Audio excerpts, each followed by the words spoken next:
Alam mo ba na hindi mo kailangan ng milyon para magsimula ng negosyo? Maraming Pilipino naghihintay lang ng perfect time o malaking puhunan. Pero ang totoo, ang pinakaimportanteng puhunan ay desisyon at diskarte. Sa video na to, pag-uusapan natin ang 8 negosyo na pwede mong simulan kahit below 50k lang ang puhunan mo. Mga negosyong pwede kahit home base, pwede kahit side hustle at pwede mong palaguin kapag naging consistent ka. Kung sawa ka na sa kahintay at gusto mong magkaroon ng extra income o tuluyang kumawala sa paycheck to paycheck na buhay, para sa'yo ang video na to. Hindi ito get rich quick scheme. Ito ay realistic, subok at pwede sa ordinaryong Pilipino. Kaya siguraduhin panoorin hanggang dulo dahil baka isa sa mga negosyong ito ang magbabago ng takbo ng buhay mo. Ready ka na? Let's go! Number 1, home service car wash business. Bago to sa pandinig ng karamihan dahil kadalasan ng car wash business ay may pwesto o di kaya naman ay home base. Pero dito kakaiba, home service. Ibig sabihin pupuntahan mo ang mga client mo sa bahay nila para dun i-car wash ang mga sasakyan nila. Ang binebenta mo dito ay convenience. Marami kasing tao ang ayaw na maghintay bago malinisan ang mga sasakyan nila. Naalala ko lang nung minsan na inabot ako ng almost 2 hours bago makarwash ang sasakyan ko. Kaya talaga namang minsan ay nakakainis. Isa pa ang car wash business ay isa sa pinaka-stable na negosyo sa Pilipinas dahil padami ng padami ang mga sasakyan at palaging kailangan ng linis. Narito ang mga kailangan mo sa negosyong ito. Sa expected capital, 25,000 to 40,000. Kasama na dyan ang pressure washer, hose, sabon, wax, timba, basahan at simpleng tarp. Pero kailangan mo ng service na e-bike dito. Madami naman mura na magandang klase na din.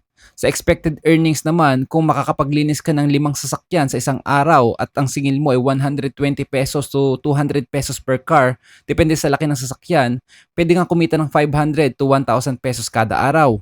Sa isang buwan, posibleng umabot ng 15,000 to 20,000 lalo na tuwing weekend. Hindi na masama. Sa expenses naman, dahil makikisaksak ka lang naman ng kuryente at tubig, wala ka ng expenses doon. Ang expense mo lang ay sabon, wax at maintenance ng kagamitan. Mababa lang ang expenses ng ganitong negosyo kaya talaga namang panalo. Ang sekreto dito ay quality service at pakikisama. Kapag malinis, mabilis at maayos ka kausap, babalik at babalik ang customer mo. Pwede mo pang i-upgrade sa detailing, interior cleaning o monthly package para mas malaki ang kita. At huwag mo din kakalimutan na gumawa ng Facebook page at TikTok account para mas mabilis ka makontak ng mga tao. Sa una, kahit magbigay ka lang muna ng mga flyers sa lugar nyo, I'm sure meron at meron mag-a-avail ng service mo. Tiyaga lang talaga at tamang mindset. Number 2, laundry pick-up and delivery service. Hindi lahat ng negosyo kailangan ng sariling pwesto. Ang laundry pick-up and delivery ay perfect para sa mga lugar na maraming kondo, boarding house o busy na lugar. Ikaw ang kukuha ng labada, ipapalaba mo sa partnered laundry shop, at ikaw rin ang maghahatid. Ang kita mo ay nasa serbisyo at convenience. Sa totoo lang, napakadali nitong simulan. Kailangan mo lang puntahan ng mga tao na nagpapalaundry sa lugar nyo o di kaya naman ay yung mga laundry shop mismo na walang sariling pick-up and delivery service. At dun ka makikipag-tie up. Ang maganda rito, hawak mo ang oras mo. Sa expected capital, nasa 20,000 pesos to 35,000 pesos. Kasama na dyan ng e-bike, laundry bags at basic marketing. Sa expected earnings naman, kung may 10 customers ka araw-araw at may patong ka na 50 pesos kada laba para sa pick-up and delivery service mo, pwede kang kumita ng 15,000 kada buwan at mas lalaki pa kapag dumami ang clients mo. Sa expenses naman, gasolina kung gagamit ka ng motor. Konting kuryente lang naman kapag e-bike, packaging at konting marketing.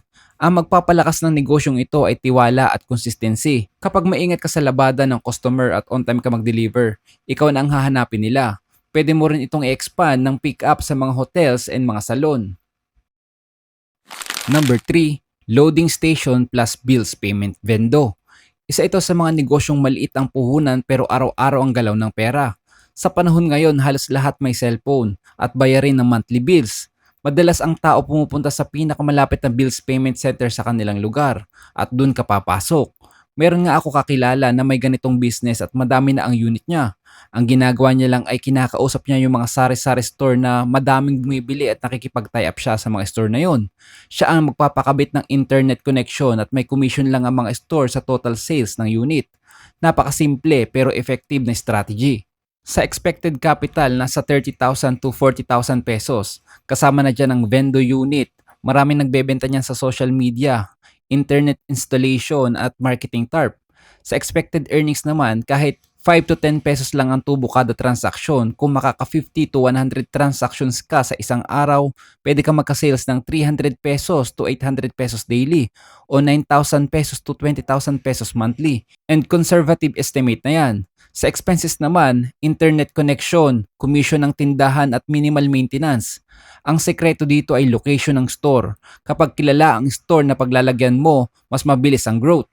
Pwede mo itong dagdagan ng remittance, e-wallet cash in and cash out, at SIM registration services. Diskarte lang talaga ang kailangan. Number 4, home-based baking business. Kung mahilig ka magluto o mag-bake, pwede mong gawing negosyo ang talento mo. Hindi mo kailangan ng bakery kaagad. Kahit pre-order system, pwede na. Ang bentahan ay cakes, brownies, cookies at pastries para sa birthdays at events. Sa expected capital, aabot ng 30,000 to 45,000 pesos. Kasama na dyan ang oven, baking tools, ingredients at packaging.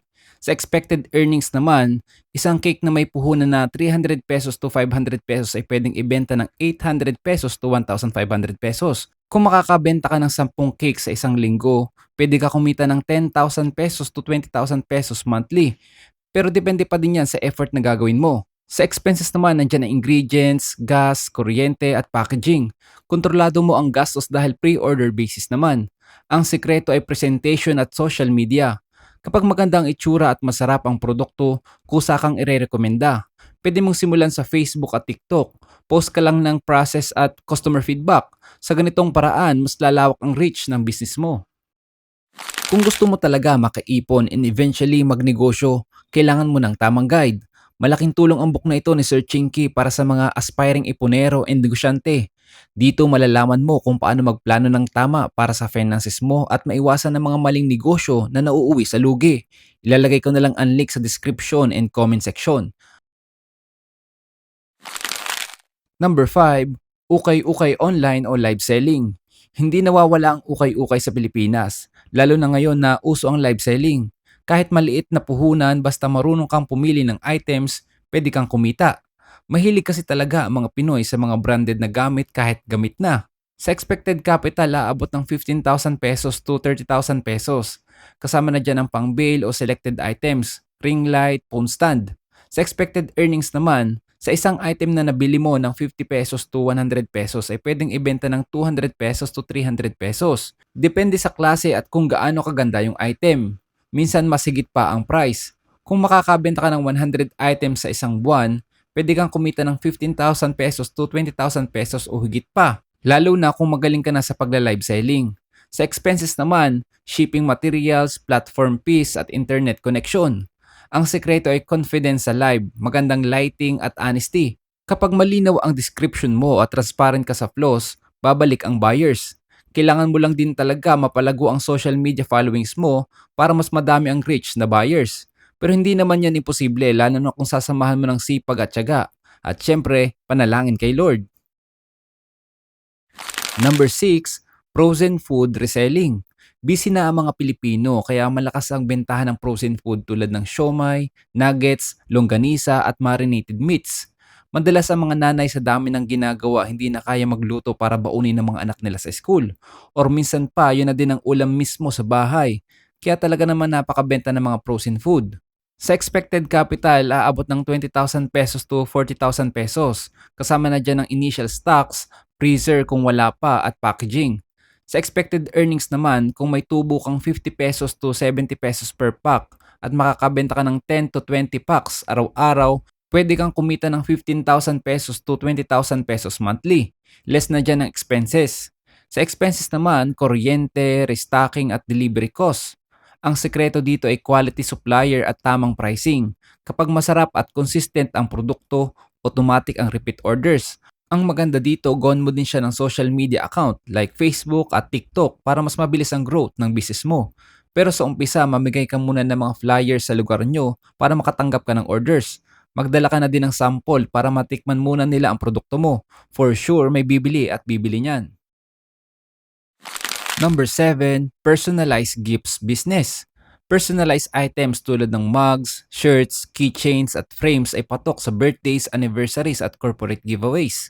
Sa expected capital, nasa 40,000 pesos to 50,000 pesos. Kasama na dyan ang sublimation printer, heat press, blanks at inks. Sa expected earnings naman, isang personalized mug na may puhunan na 80 pesos ay pwedeng ibenta ng 150 pesos to 200 pesos. Kung makakabenta ka ng 200 items sa isang buwan, may 15,000 pesos to 20,000 pesos ka na. Sa expenses naman, nandyan ang inks, blanks, kuryente at packaging.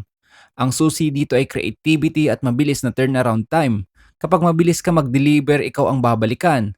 Ang maganda mo muna gawin ay pumunta ka sa mga wedding and events fair para mas madami kang mapagbigyan ng flyers mo or makipag-tie up ka sa mga event organizer para sila na mismo ang mag-recommend sa'yo.